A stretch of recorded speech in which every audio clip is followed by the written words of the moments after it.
The most common issue associated with the springs are disengagement. So you may have a spring attached to braces as in this model, or your spring might be attached to an expander at the top and a bottom plate at the bottom.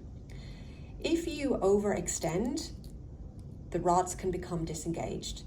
In this case, try and open as wide as you can again and feed, or get somebody else to help, feed the two rods back together again.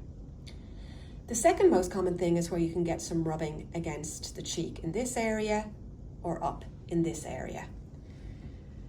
On the day springs were fitted, you were given some cotton wool rolls, and these cotton wool rolls can be used to alleviate and lift the cheek away from the rubbing area.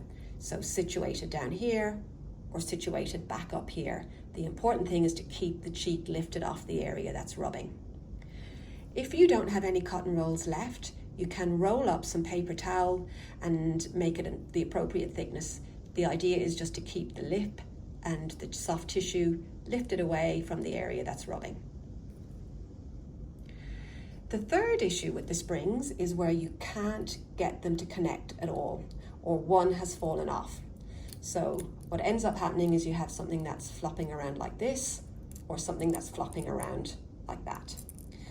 In this case, if you get the spring up in this section and secure it with some floss.